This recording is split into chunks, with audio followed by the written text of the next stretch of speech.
Does Yeah, it? that's all, everything, yeah. Thanks.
Good morning and welcome to Rosslyn Hill Chapel, a spiritual home for open minds. I'm James Chirian Kandath, chapel elder and your worship assistant for this Unitarian service. Today, those who attended the National Unitarians Conference, called the General Assembly Annual Meetings, will share their reflections about the event. During the service, there is also a children's chapel and creche called Bright Lights for children aged 2 and above. Babies under 2 are welcome in the creche but need to be accompanied by an adult. If you're in the chapel, please join us after the service for refreshments in the side aisle. And if you're watching at home, you can enjoy tea and conversation with the virtual side aisle gathering via Zoom at midday today. Just click the link in the YouTube description to find it. For those of you in the chapel, don't forget our bookcase library available every Sunday, where you can borrow books about Unitarianism and other world religions and philosophies, so you can feel that your Unitarian fuel tank is fully topped up. At 12:30 today, there is a community lunch in the hall, followed at 2 p.m. sharp, it says here, at a micro-retreat on summer spirituality. At 6, we have mindfulness meditation, and our evening gathering at 7 is a sound bath. We take the collection during the closing music, and you can make a donation in cash or by card. This month's good cause is NACRO, the National Association for the Care and Resettlement of Offenders. We will divide our collection between the upkeep of our buildings and this good cause.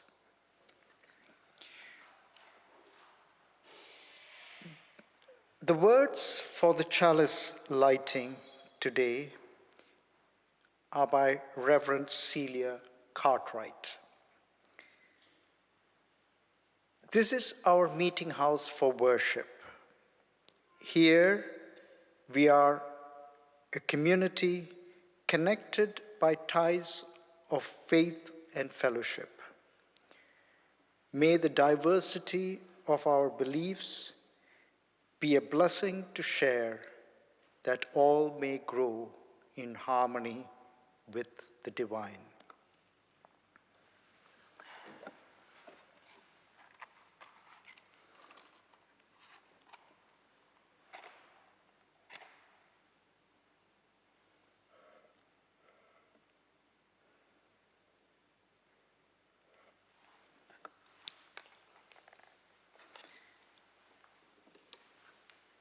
We're going to light one more candle as a prayer for peace.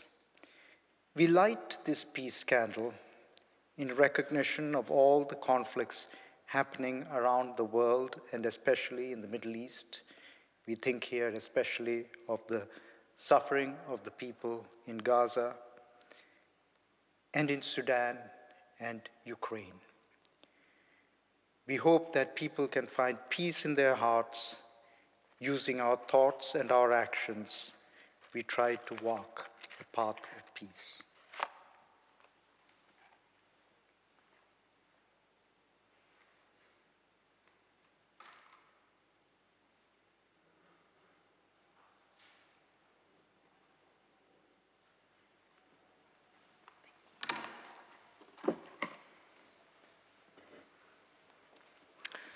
Well, good morning, everyone. I'm Reverend Kate Dean. I am proud to serve as the minister for this beautiful and sacred spiritual community. You are all very welcome here. Whoever you are and however you are today, there is a place for you here in our spiritual community. Whatever your race or gender, your sexuality, class, age, physical and mental capability, we welcome you here in the spirit of love. Now, we come together each Sunday and we do like to get to know one another, so Now, I invite you to please turn to someone near you, say your name and welcome them to chapel, and please listen out for the music, which will be the signal for us to end our conversations. But let's welcome everyone now.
Well, thank you, everyone. It's always lovely to hear these conversations bubbling up. But let's continue the conversations over tea in the side aisle and perhaps some real coffee as well after the service.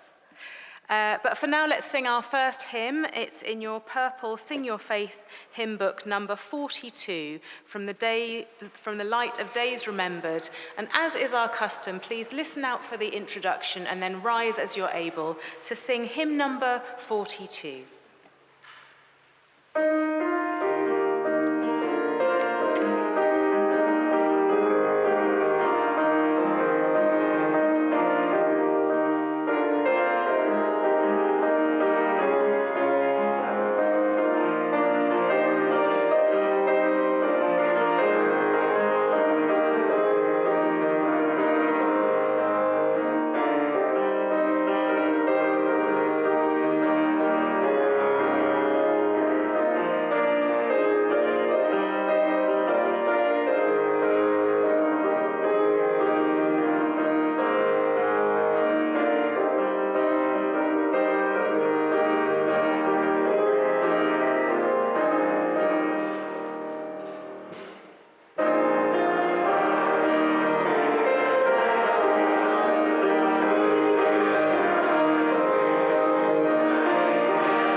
sung, everyone. Please be seated.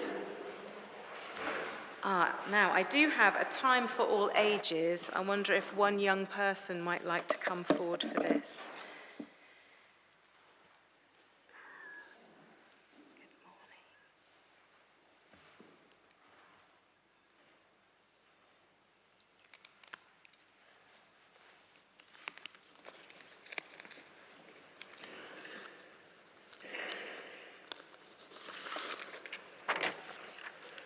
Good morning. Now, I wanted to tell you about a story that I heard at our annual meetings, which is our gathering of Unitarians from all across the country.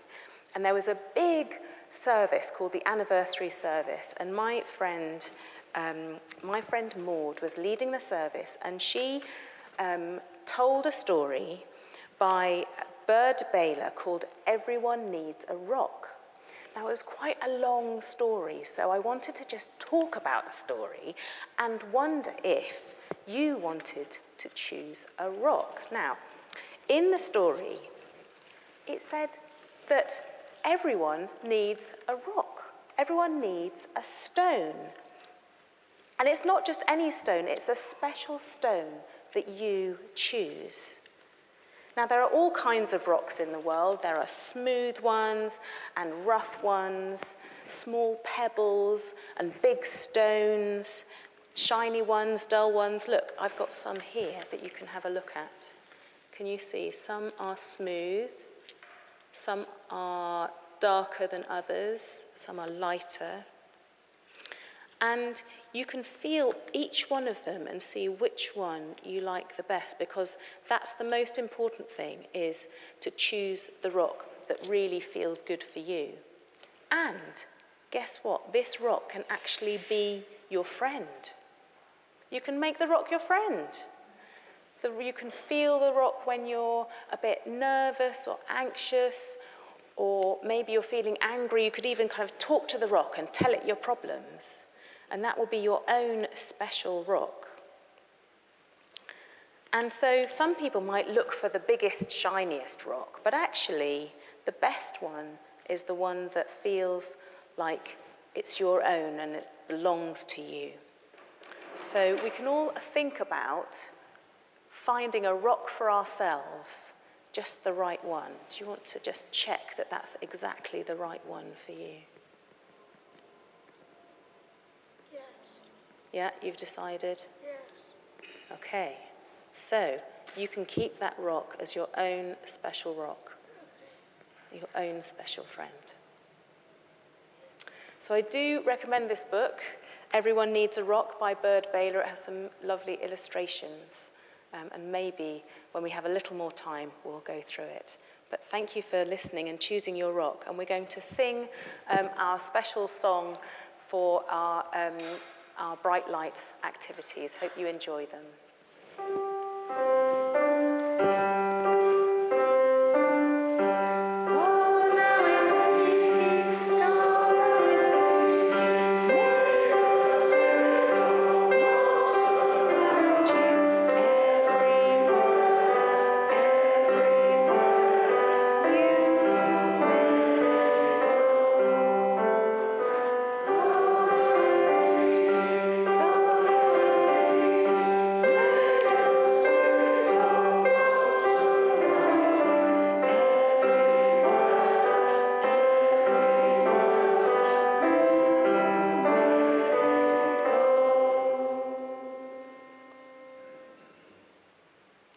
I invite you now into a time of prayer and meditation.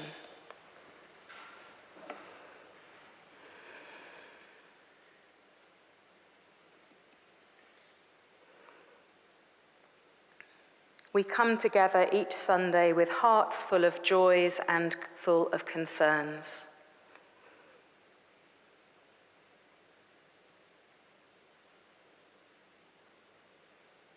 If you are holding someone in your heart this morning, I invite you to say their name aloud in the coming moments of stillness, so that we may also hold them in our prayers. We hold up in this time our memories of dear departed Chapel member Tony Corbett.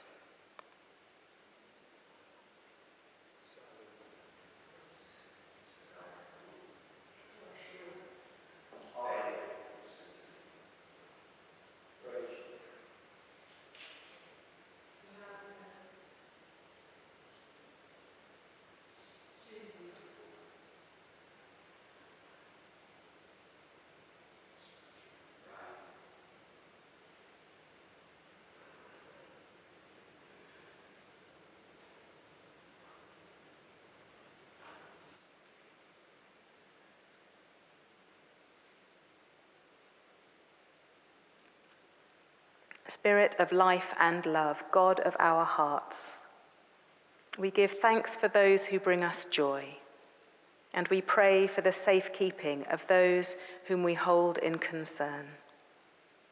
For all those names, both spoken and unspoken, may they be surrounded by the loving kindness that we offer them today. Blessed be and amen.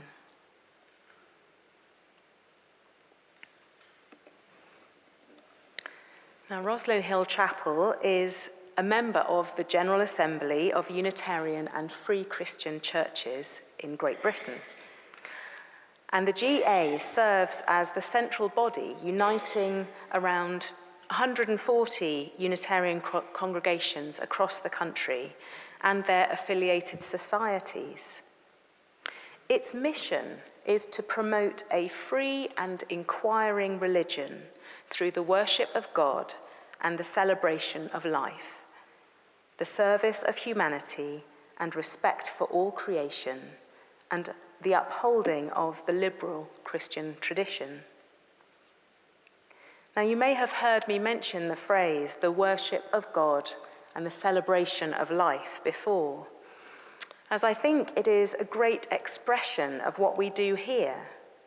We worship and honor that which we hold to be of highest worth, that which some call God or the divine. And we definitely like to celebrate life. Each spring, Unitarians gather for their annual meetings, also known as the GA, which is a gathering to take part in 3 days of worship, of learning, and decision-making. This year, around 300 people met in a rather nice hotel in Birmingham to strengthen bonds and connect Unitarian congregations across the UK through its many committees and societies which were present. This year's GA addressed some key issues through its side meetings and also its resolutions. Motions can be proposed by ministers, by congregations, and also some of the societies, and they are debated in the larger plenary group. The most important of which was concerning support for humanitarian action in Gaza, which reflects our ongoing concerns for global justice and peace. We have 2 guest speakers today, and first we will hear from veteran GA attendee, I would say, and dear chapel member Jane Williams.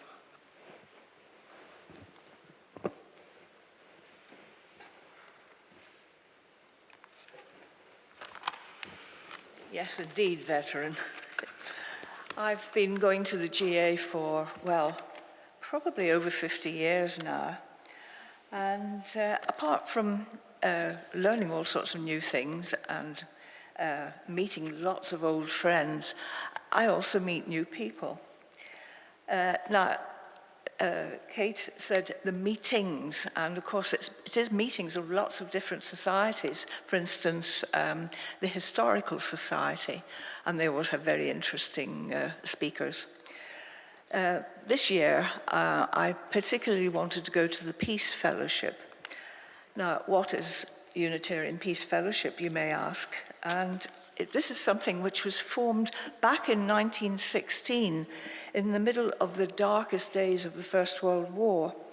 And it was to witness for peace and against the futility of war, Now, we still maintain that witness in all sorts of demonstrations and in writings and in writing letters. So that's what the Peace Fellowship does. And what does our chapel in particular do to promote peace? Well, we support good causes, local ones and ones which are much wider, with a wider appeal. We have prayers for peace at our services. We light the peace candle. And we have community lunches and all sorts of things to promote cohesion and peace. Anyway, I went to the Peace Fellowship and the chairman asked the question, what do you and what does your congregation do for peace? Well, I've already said what our congregation does. What do I do? Well, I knit. And this is something which started here a long time ago when Ingrid Tafgar, who's a member of this congregation, learnt about this organization called Knit for Peace. This is an organization which started, interestingly enough, in the Middle East, and it was a group of Israeli and Palestinian women who realized that they had more in common than they had apart. And they got together and they were knitting all sorts of things which were then given to people who were in need. This writing is incredibly small, sorry. Right, anyway, this particular organization then grew and grew and grew, and it has, it's local, it's very local to here. It's just up the road where we take our blankets and things that we've knitted. I'm pleased that Rosslyn Hill has been part of this organization. So at this meeting at the GA, I was also very pleased to say and tell everybody what we did and what I was doing. And in fact, the chairman then made an interesting comment. And he pointed out that something which could seem to be very simple or even mundane could in fact be a valuable contribution, not only to society, but to peace. So I was glad that I had taken the opportunity to speak. Okay, thank you.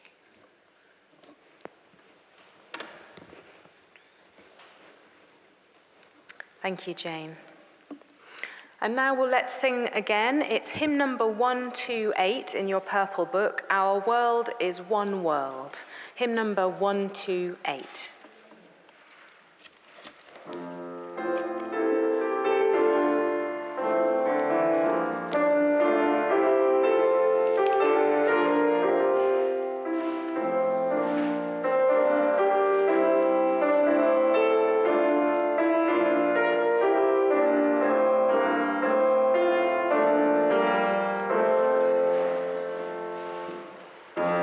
Our world is one world.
be seated. And I should say that all of our hymns were also featured in the annual meetings, our hymn choices today. At this year's GA, my main focus was on two sessions I was involved with, the Unitarians of Colour and the Earth Spirit Network. This was the fourth year that Unitarians of Colour had met at the GA, a group for any Unitarian who had felt othered by their colour or ethnicity. It may surprise those who don't fall into that category to hear that Unitarian congregations aren't always as accepting and welcoming of diversity as you would hope them to be. And so this was a space for people to bring their stories and have a sense of connection with others who shared the same experience. It is hoped that another group, that of white allyship, might be created to encourage anti-racism training, and work by white members of our movement can be encouraged in this area. The Earth Spirit Network was established decades ago to connect those who see the divine in nature. We express this in our own chapel through the 8 Wheel of the Year pagan ceremonies that we hold each year. This session was an opportunity for me and other Unitarian ministers to speak about our pagan gatherings and to share resources with congregations who would like to start those sorts of gatherings. My motivation to be more involved in the Earth Spirit Network goes beyond my own personal beliefs to recognize the growing interest in pagan and earth-centered spirituality. And this was borne out by the number of people who showed up to this particular session, about 3 times more than was predicted, so we ran out of our handouts. One of the other ministers had brought a little jam jar to collect the £5 notes, which were the annual dues for being a member of the Earth Spirit Network, and he was rather overwhelmed. "I'm going to have to bring a bigger jar next time," he said. The keynote speaker was Alison Webster, a progressive practical theologian with links to the campaigning group Citizens UK. She spoke about the current global and political events which had left her with an overwhelming sense of silenced feelings and disconnection. She encouraged us to use our faith and our heritage as touchstones to draw upon. Our traditions, with their historical roots, can be deep wells of wisdom, she said. Webster also used the metaphor of the secret network of fungi called the mycelium. It's thought that this can enable trees to communicate through the mycelial pathways, and she encouraged us to use our own networks to take collective action. And she quoted from the Sikh activist Valerie Kaur's book, See No Stranger. "You are part of me that I don't yet know." And that phrase stayed with me. You are part of me that I don't yet know. Webster also used the song Sound of Silence to illustrate her talk. So instead of our usual time of prayer and meditation today, I'd like to read the lyrics slowly as a meditation, and this will be followed by a short time of silence before our music for reflection. So I invite you now, if you wish, to close your eyes, and I will read slowly from the words of Simon and Garfunkel. Hello, darkness, my old friend. I've come to talk with you again,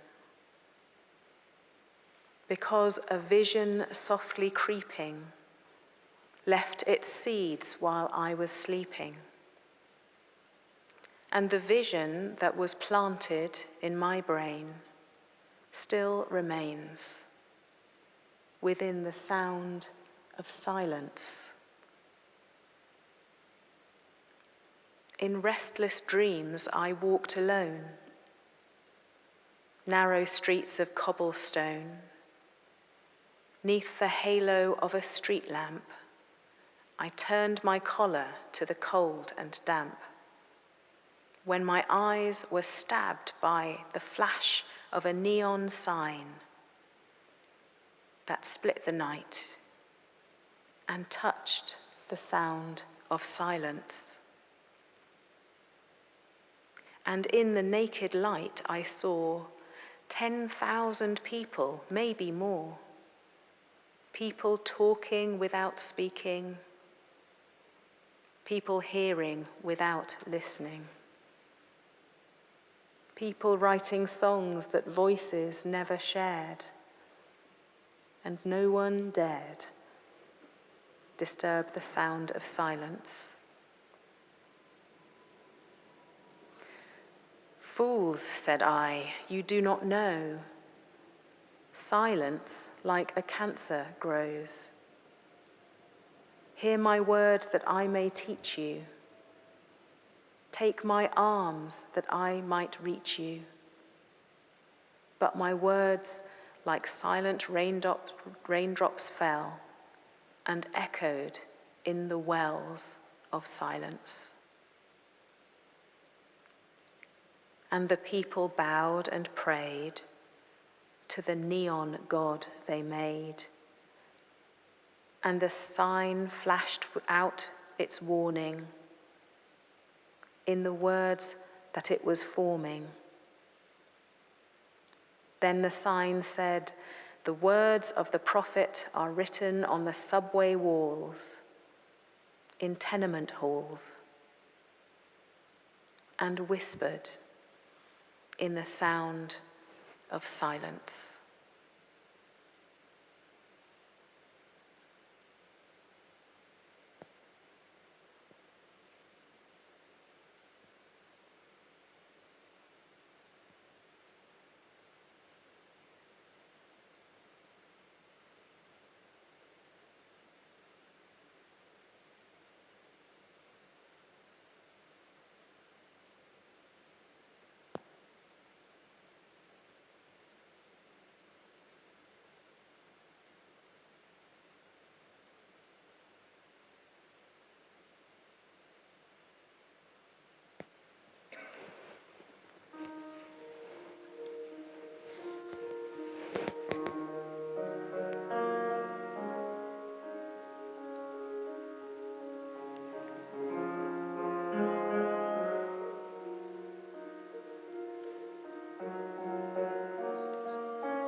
Our official delegate for this year's general GA annual meetings is our board member, Stefan Hines. So I invite him to come forward and share his reflections.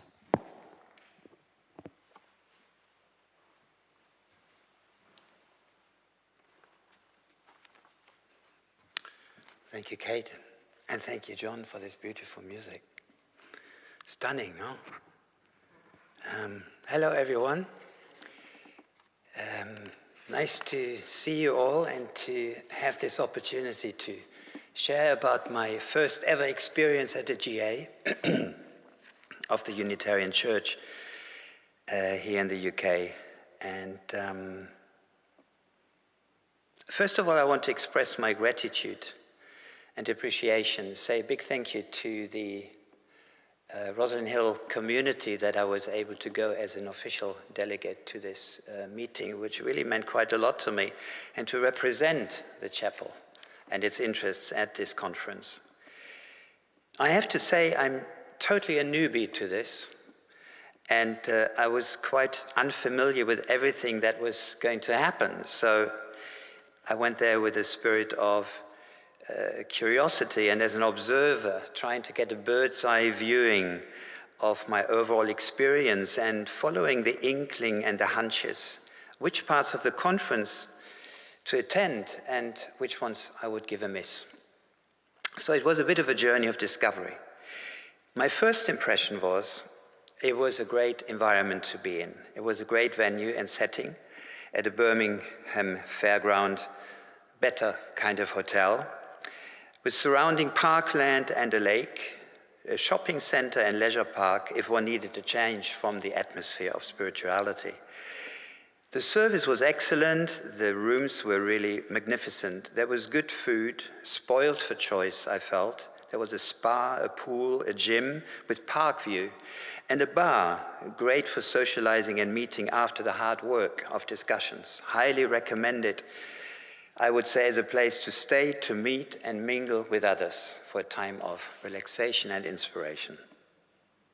The conference was very well organized, was my experience. I felt looked after in best possible ways, and I felt the well-being of everyone came across as a set priority and as part of the conference success. There was plenty of spaces to meet others, including indoors and outdoors, or to withdraw and to be in silence alone when needed. And sometimes the silence and withdrawal was needed for me in the intensity and depth of content, choice, and meeting more than 300 other participants from every corner of the British Isles. Diversity of people, diversity of needs in different Unitarian communities in both city and rural settings, up and down the country. This is what I became present to. I'm here in a completely different conversation in this community than a much smaller community in a rural setting in Wales, for example. Very interesting for me. Plenty of sharing on challenges and viewpoints of spiritual life and living. A colorful mix of worship, meditation, plenary assembly, workshops, presentations, discussions, music, tea and biscuit time, exhibition, bookshop, meeting at meals. I'm running out of breath. So there was the plenary sessions, there was standing orders, there was conduct, there was discussions on 19 motions that Jane already had mentioned. There was reports, there was nominations, elections, which constituted the more political, organizational, executive, and activism part of the conference. I confess this was partly a challenging affair to me to attend all the way through, and I didn't sit it all out. I realized I'd probably make a bad politician or activist in the traditional sense. I live the life of an artist who improvises the whole of his life from one day to the next. Two emergent emotions, though, stood out for me. One was the actions of the Trump administration in the US, and the GA resolution number 6 on the suffering in Gaza. And there was motion 19, which I thought was a beautiful red thread and golden line to adhere to, which was the golden rule of the conference. And there's a quote from the Quran, which I really liked. "Whoever saves one life saves all of mankind." So there was the Unitarians for Climate Justice, Social Justice, Earth Spirit Network, Money and Fundraising, Ministerial Training, Leadership, Unitarian Historical Society, Unitarians of Color, you mentioned. I attended activities on the topics of philosophy, community, culture, relationships, interconnectedness and friendship in local community, creativity, holidays, retreats. And I want to share a few highlights for me that I felt really touched by. The presentation of the International Federation of Association of Religious Freedom, short IARF, that talked about free religion as seen through the eyes of Unitarianism in Japan. An inquiry, where is our spiritual theological center? When we base our thought on something that has the power to transform a person into an authentic, cosmic, and universal human being. So very much an Eastern idea flowing in here. I love this. The inquiry was, what can community gatherings for mutual exchange of ideas do, rather than being a preaching of doctrine? Communal learning for moral, ethical cultivation and evolution, which takes sometimes breaking with the past. Something must die that doesn't serve us any longer before something new can be born. So it was quite a rebellious inquiry, and I felt really spoken to. Then another group that really I liked was open space networking. And the inquiry was, how do we as Unitarians grow as a movement and as a local congregation? We did small and large group work to source new ideas, to communicate, collaborate, and to grow. Listening, speaking from the heart, learning to be a leader for one's own life and living. Those were the questions. It's too churchy, it's too preachy, somebody said. Actually, I think it was me who said that. Thanks. Sometimes, not always. But it opened up for more conversation about to be in a self-inquiry. Then there was the Alison Webster keynote speech that you talked about, Kate, already, and the people bowed and prayed to the neon gods they made. And my reaction was, is it a surprise that we are feeling lonely? Alison Webster was also speaking about that capitalism and fascism burns away the planet, whilst valuing what is ancient and rooted. We also need to practice revolutionary love and soft rebellion. On the subject of humanities and social science, it was pointed out that strength and power of the organization lie in the grassroots levels, so every one of us. Doing things for other people, a life of service based on Unitarian values, building bridges rather than waging wars, Unitarian fellowship and the role of ministers to support the movement from the grassroots. The inquiry that came then next was ministry and leadership. What is ministry? And what is leadership?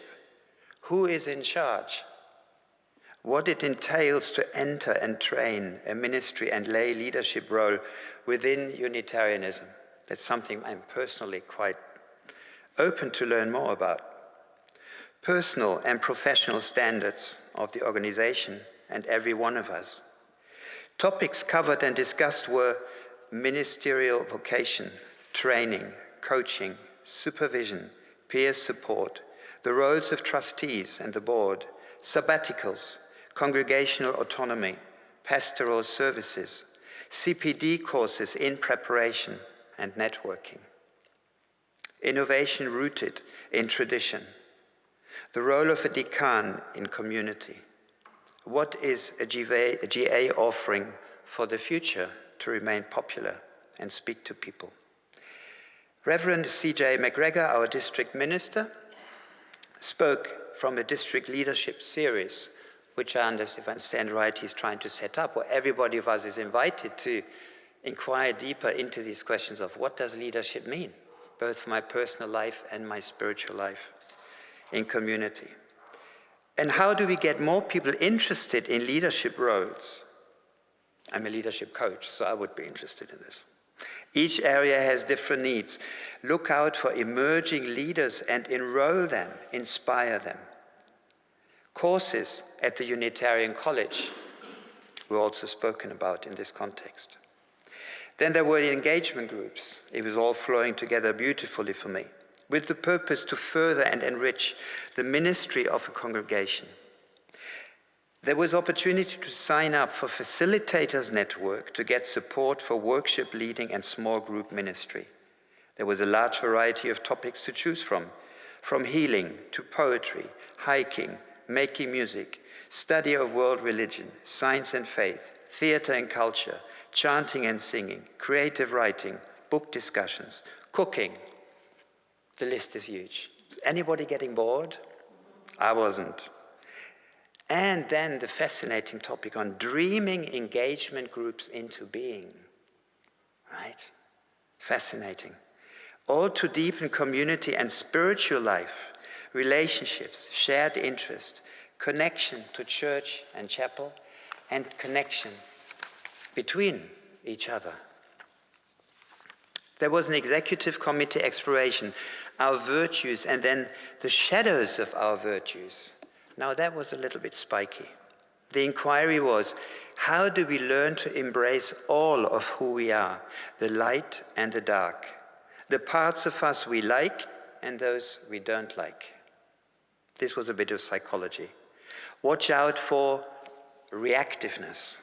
That's where the shadow lies, with the pain, the trauma, the hurt, the need to work on oneself.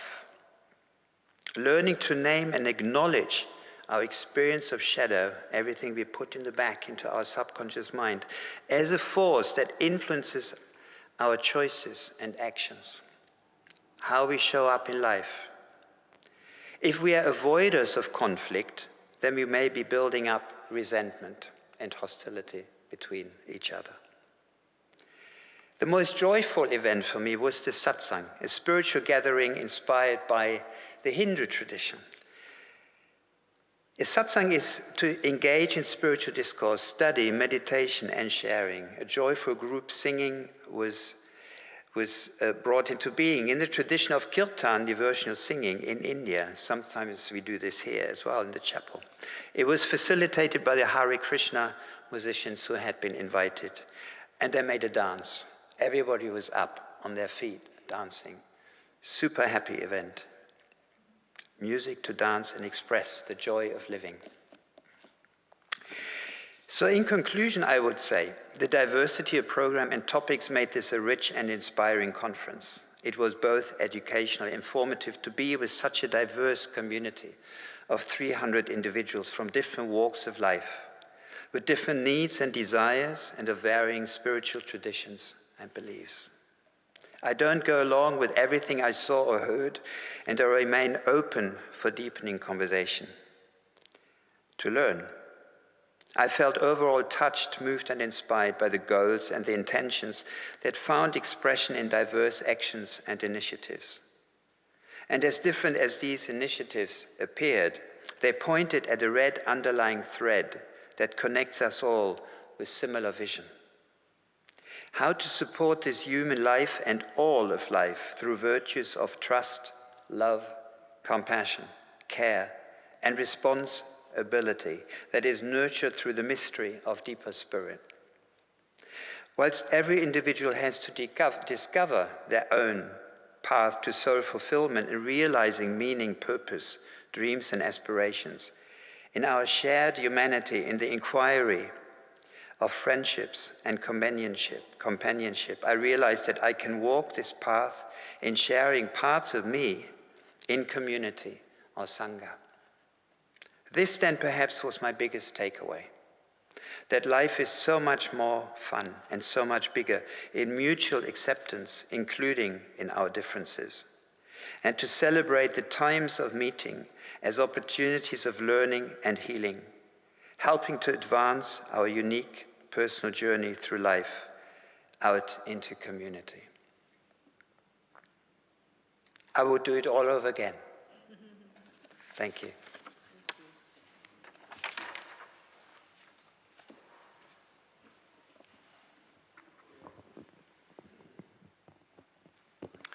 Thanks so much, Stefan.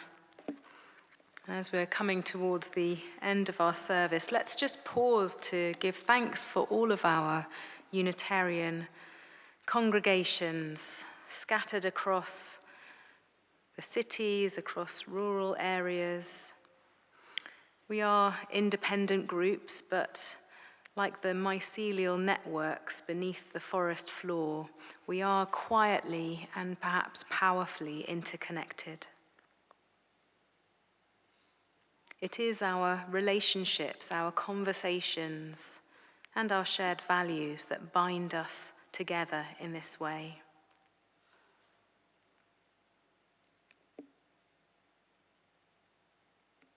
When we reach out to others and collaborate across these communities, we can do so much more. We can be more together. So may we be inspired to walk our unique paths, of course, yet always aware of the network that connects us with each other and with other congregations so that we can become a blessing to the world. Blessed be. Now let us sing our final hymn. The words are in your service sheet. Tomorrow is a highway.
May the deeds we do with our hands, and the words we speak with our lips, and the thoughts that we think with our minds, and the things that we feel in our hearts be at all times worthy of the divine spark within us. Blessed be, and amen. Please be seated, and the collection will now be taken.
Thank you, John, as ever, for the beautiful music, and for Stefan, Kate, and Jane for sharing those recollections of the GA, and which we'll take away with us and think about over the coming week. Please do join us, and thanks also to everyone who assisted in the service and who takes care of the chapel. Please do join us for tea and coffee in the side aisle, and remember there's the community lunch at 1:30 and 12:30, and the micro retreat to follow for those who can be there for that one. Okay, thank you, and have a good rest of the week.